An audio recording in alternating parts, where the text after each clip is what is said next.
hollow echoes of Mill Creek. I moved to Mill Creek for the quiet. A small town tucked between the mountains and dense forest, where no one ever locked their doors.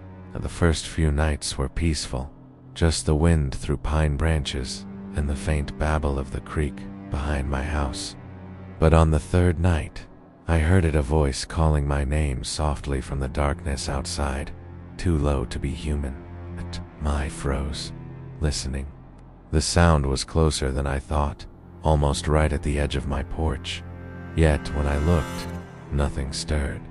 Morning light made me doubt what I heard, but a faint indentation in the dirt suggested someone, or something, had stood there.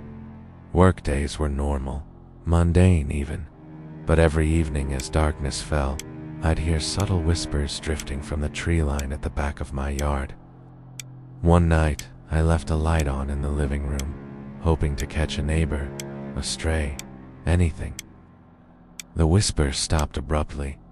I peeked through the blinds. The forest was still, but a shadow moved unnaturally, a slow stretch of black where no branches should sway. Stay.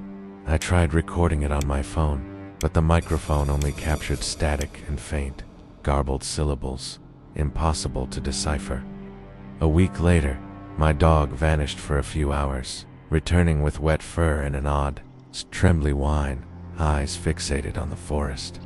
I followed him once, creeping along the creek, and saw footprints in mud that looked human but were elongated, almost skeletal in shape. The next evening, I placed motion sensors along the edge of the forest.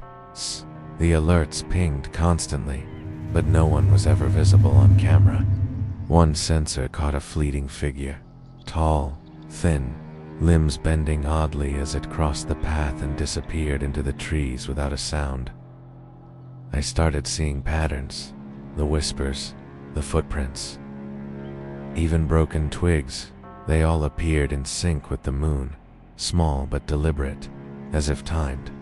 It wasn't long before I heard the voice clearly, my own name, stretched and twisted in a way that made my skin crawl. I set up night vision cameras around the property. Most nights, nothing showed. Other nights, something lingered just at the edge, watching, shifting, but never entering. Sometimes I thought it imitated my own movements from a distance, crouching where I had crouched, pausing when I paused, silent but deliberate. I reached out to a local elder who spoke of Mill Creek spirits, guardians of the forest, who sometimes became curious about new residents. She warned me, they are not always kind. They watch, they test, and sometimes they mark what they follow. I laughed it off at first, but the next night, Tia awoke to scratches along the back door, shallow but precise, forming shapes I couldn't understand. Every night, the whispers grew bolder, forming fractured sentences I couldn't comprehend. Yet the intonation was unmistakably human, or a human mimicry. I tried staying indoors, avoiding the porch, the backyard, anything near the forest. But it seemed to know my patterns, appearing at windows, doorways, even the creek bank. One morning I found small objects placed at the forest's edge. A bird feather, a broken twig, and a smooth stone, arranged carefully in a line. I left a recording device running overnight. In the morning, the playback was a distorted mimicry of my own voice, repeating phrases I didn't remember saying. I realized it was learning me, observing every move, every word, preparing to replicate not just sound, but presence itself. Fear settled in fully the night I saw it in my yard, crouched low, tall, limbs unnatural, staring directly at the window, reflecting the dim light like glass.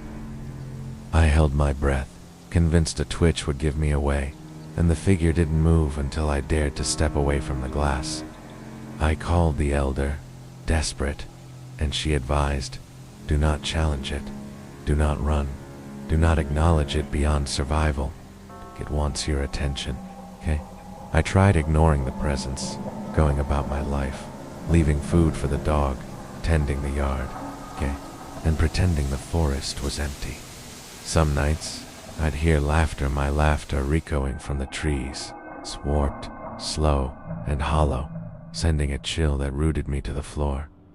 Eventually, I discovered that recording my movements at precise intervals confused it, breaking the cycle of mimicry long enough to escape its direct observation. I moved cautiously, never alone, but the whispers never stopped.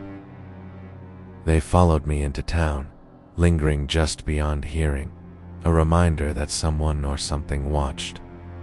Years later, I still live on the edge of Mill Creek, never letting curiosity take me past the tree line, never speaking its name aloud. I've told this story to a few friends, carefully, knowing the truth is heavier than fiction and carries its own danger. And sometimes, when the wind shifts just right, I hear my own voice calling back from the forest, stretched and twisted, echoing a warning I can't ignore. The Watchers in Hollow Pines. I moved to Hollow Pines for solitude, a quiet town bordered by dense forest where the locals never spoke of the woods after sunset. The first night was silent, almost too quiet, the creek gurgling behind my cabin a soft, calming rhythm I barely noticed. By the third evening, I heard scratching at the back door, faint but deliberate, as if someone was testing patience before entry. I froze, listening. The sound stopped abruptly when I reached the window, yet a dark shape lingered just beyond the porch light. Morning brought nothing, only wet leaves and small, elongated footprints I couldn't recognize, arranged unnaturally along the edge of the forest. I chalked it up to raccoons, strays, or forest animals, but the feeling of being watched didn't leave. A week later, I noticed my tools, missing pruned branches and rocks from the yard shifted into patterns I hadn't left. I began documenting the disturbances, recording my walks near the tree line, capturing nothing but faint rustles and shadows that seemed almost human. One night, I woke to the sound of whispering in my bedroom, soft syllables repeating my own name in a warped rhythm. The voice was close, yet no one was there. My heart pounded as I realized it followed my movement, mimicking my breathing. I sought the local historian, a frail woman who spoke of the Watchers, forest spirits who observed newcomers to the land for reasons unknown. She warned, they learn by imitation, never provoke them. Move like the forest does, or they will claim your attention. Her words felt absurd until I saw it's all. Thin limbs bending at impossible angles, crouched at the edge of my clearing, observing silently.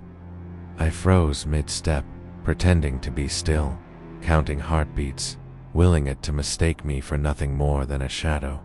Some nights, the whispers repeat fragments of my own conversations, twisted into nonsense, as though the forest itself was mocking my presence. I set motion sensor cameras, capturing glimpses of elongated figures gliding just beyond the trees, vanishing before I could approach. The longer I stayed, the more I realized it learned, adapting to my routines, anticipating my steps, even the way I carried my backpack.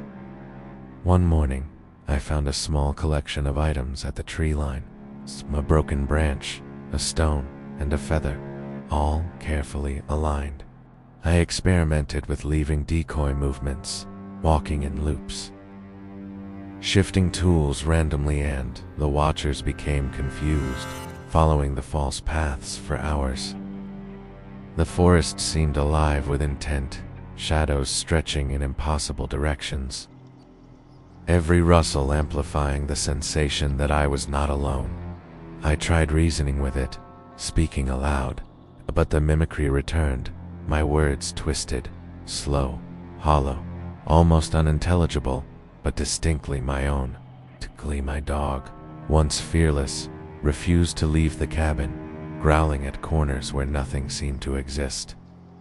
I learned to move like the forest, slow and deliberate, pausing frequently, blending my shadow with trees, breathing with the wind. Despite my caution, I glimpsed it watching through the window, standing upright, impossible proportions. A face vaguely human, yet wrong in every angle. The whispers became louder some nights, echoing through the pines like a chorus of distorted voices, testing my patience, probing my fear. I realized escape wasn't about running. It was about coexistence, pretending the forest and its watchers were part of the cabin itself. Years passed, and I grew accustomed to the presence, leaving offerings at the edge of the forest. Gestures of acknowledgement rather than defiance. On rare occasions, I hear my own voice drifting through the trees, warped, hollow, a reminder that observation never ends. I tell this story cautiously to friends, careful not to speak too much, knowing attention feeds the watcher's interest. The forest teaches patience, mimicry, and vigilance. The watchers are always present, silent, shaping shadows into lessons no one else can understand. I have learned to blend, to move unnoticed, to respect the forest that watches, and in return, it allows me to remain unseen. Even now, I pause at the tree line, sensing elongated eyes following, and whispered thanks. Careful not to startle what has silently chosen to observe. And sometimes, when the wind shifts just right, I hear laughter not mine, not human, but familiar enough to chill the blood, echoing in hollow pines. The hollow whisper of Raven's Creek. I first heard of Raven's Creek when I was going through my late grandfather's letters, tucked between bills and faded photographs, a small envelope marked only with a single black feather. The envelope contained nothing but a hand-drawn map of winding streams and dense woodland, with one spot circled in red ink, labeled "Do Not Disturb." For weeks I ignored it, thinking it an old man's superstition, till strange things started happening at my apartment. Whispers I couldn't place, and the faint scent of smoke, even when nothing was burning. One overcast morning, I finally drove toward Raven's Creek, the road narrowing into rutted dirt, trees arching overhead, their bare branches scratching like claws against the gray sky.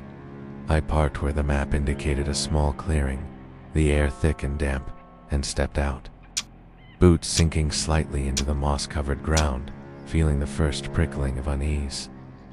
The creek itself was barely more than a trickle, but its banks were littered with smooth stones and scattered debris.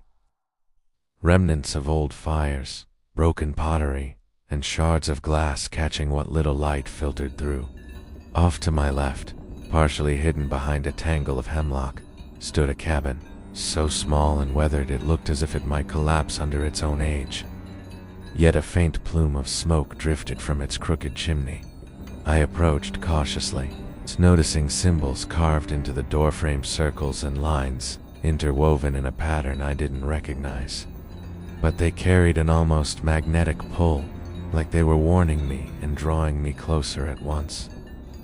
Inside, the cabin smelled of damp wood, mildew, and something sharp and metallic, like rust mixed with blood, though I saw no sign of either, only shadows that seemed to cling to the corners. On a table lay a small leather-bound journal, edges frayed, pages yellowed, and as I opened it I saw neat handwriting describing days and nights in the woods. But the entries became more erratic, the words slanted and almost trembling. I read aloud a line: "The creek listens, the creek remembers, the creek waits." The air grew colder, and I swore I heard faint water splashing, though the creek was still. Footsteps behind me made me spin, but the cabin was empty, the door locked from the inside. And I realized the journal had shifted to a page I hadn't turned to, as though someone or something was reading along with me. Outside, the wind picked up, carrying with it the distant murmur of voices, though the trees were bare and no one was there. The whispers seemed to echo in the same rhythm as my own heartbeat. I decided to leave, stepping back into the clearing. But then, froze. The forest floor ahead was littered with footprints, fresh and muddy, though no one had been with me moments before. Following the prints, I came to a shallow depression near the creek, where the water pooled black, reflecting a distorted sky, and I glimpsed movement beneath the surface, shapes shifting like ripples with faces. A sudden snap of a branch to my right had me spinning, flashlight raised, but there was nothing. It's only the faint reflection of my own eyes in a pool of water that seemed to whisper my name. I found a narrow path leading down toward an old stone bridge, the wood rotting. The metal supports rusted and groaning, yet a faint trail of footprints continued across, as if someone or something was guiding me.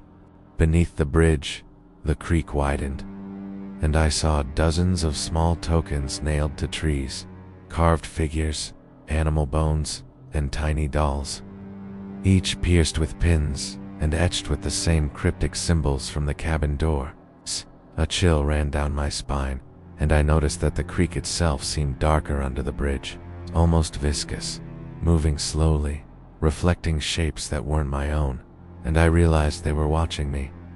From deeper in the woods, a low hum began, a vibration in the air that resonated through my chest, and the hairs on my arms stood straight as the whispers coalesced into words I could almost understand. Bring it back. Feed it.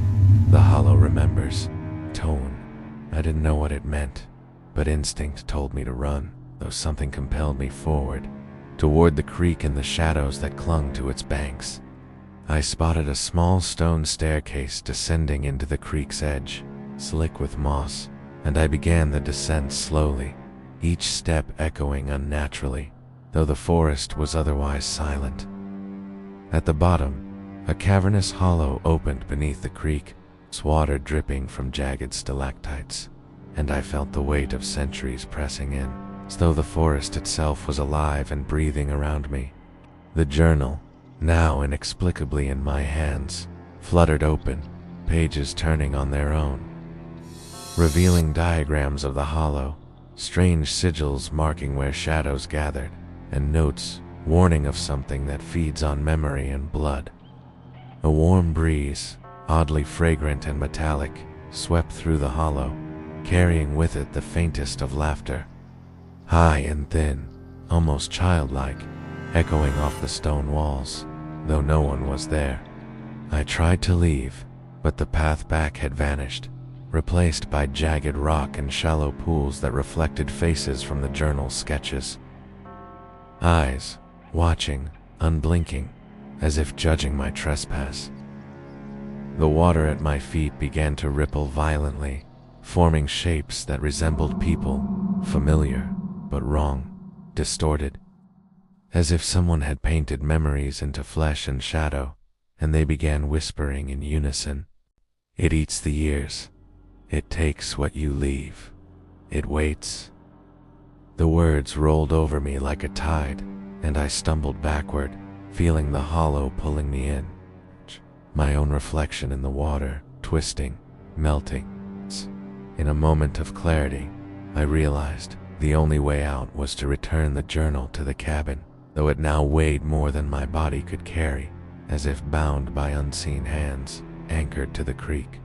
I struggled back along the jagged path, half dragging the journal, the shadows shifting, voices rising, whispering, moaning, crying, date, and with every step, the hollow seemed to tighten around me, watching, waiting. At the cabin, I laid the journal down on the table, the pages fluttering closed on their own, and the air grew lighter, almost breathable, the whispers fading into the trees, though I could still hear faint echoes in my mind. I left Raven's Creek as the sun began to fall behind the hills, the envelope and map still in my pocket, knowing some part of that hollow would follow me forever, feeding quietly on memory, waiting for the next visitor. The cabin at Hollow Creek. I've always avoided hunting cabins, not because I dislike the outdoors, but because they're never quite ordinary. There's a cabin my uncle built years ago, tucked into the bend of Hollow Creek, and I've only been there a handful of times. He told me it was safe, simple, a weekend getaway. I should have listened. The first time I noticed it was different. I was unloading firewood. The air was sharp, smelling of wet pine and mud, and the creek whispered behind the trees. The cabin sat low, like it was part of the ground itself. Windows dark, uninviting, reflecting the forest like a black mirror. Something in that reflection made my stomach tighten. Inside, it was pristine, dust-free, perfectly stacked logs, the smell of cedar almost comforting. I set down my backpack and noticed a single chair facing the fireplace. Nothing unusual, except it seemed too deliberate, as if someone had placed it for me to sit, to wait. I laughed at myself. It was just a cabin. By nightfall, the woods were quiet, too quiet. Usually, birds or crickets sing in the dark, but the air was still, frozen. Lit a fire, the glow soft, shadows stretching into corners, but nothing moved. I told myself I was imagining things, that it was the first night alone. I went to bed, window cracked for air, so when I heard it, soft scratching at the wall behind my bed. A rhythm, deliberate, slow, almost like someone tracing shapes with fingernails. I froze, holding my breath, heart pounding. When I turned, nothing was there. Only the cedar wall, untouched. The next morning, I found scratches on the floorboards near the fireplace, shallow, like claws had pressed into the wood. I couldn't explain it. I asked my uncle if anyone had been there before me. He said no. The cabin had been empty for weeks. Over the next few days, I noticed things. Footprints in the mud outside that didn't match my boots. Chairs moved slightly overnight. Whispers just at the edge of hearing. The first night I slept, I didn't lock the door. The second night, I did. That didn't help. It was late afternoon when I went to explore the creek. Sunlight shimmered across the water, golden and bright. I walked along the edge, enjoying the quiet. That's when I heard it, a voice, faint, garbled, like a radio cutting in and out. It said something I couldn't understand, syllables twisted, warped. I froze. The sound moved with me. Every step I took, it followed. It's not behind me, not in front, just there, always at the edge of perception. I stopped. Silence. Then a faint exhale, almost like laughter, carried on the wind. My hands were sweating. I told myself it was a prank, a hiker messing with me. I went back to the cabin. The door was slightly open. I was sure I'd locked it. Inside, the air was cold, heavier than outside. The fire had died, but ash drifted in slow swirls, like something invisible had disturbed it. I ran my hand over the logs, and that's when I noticed it. Symbols, etched into the wood. Small, almost imperceptible, repeating patterns. I hadn't seen them the day before. That night, I slept lightly. Every sound made me jump. A branch against the window, a distant howl, the creek gurgling. I woke in the middle of the night to a shadow in the corner. It's tall, thin, humanoid, but wrong. Proportions skewed, elongated limbs, a head tilted at an impossible angle. It didn't move, didn't breathe, just stared. Morning never came fast enough. I tried to rationalize. Sleep paralysis, shadows, my imagination, but the footprints outside were fresh, large, narrow, moving from the woods to the cabin and back. Something had been here while I slept. Something had watched. I called my uncle, voice shaking. He told me the cabin had history, older than him, older than the land deeds, stories of people vanishing, strange figures glimpsed from the creek. I didn't want to hear it, didn't want to believe it. but that night confirmed everything. It started softly, whispering my name, just beyond comprehension. I followed the sound, compelled, unable to stop. Outside, the forest was thick, shadows shifting unnaturally. Branches twisted as I passed. Haw stumbled over roots that hadn't been there before. A low warble followed me. Not a voice, not an animal, something in between. I froze, hoping it would pass. It didn't. It moved closer, every rustle of leaves, sharper, deliberate. My heart hammered. I could feel something watching through the trees, calculating. I ran. The forest twisted behind me, turning familiar trails into corridors of unknown angles. A T. The warble grew, learning, mocking, mimicking my own breaths. I barely recognized the cabin when I reached it.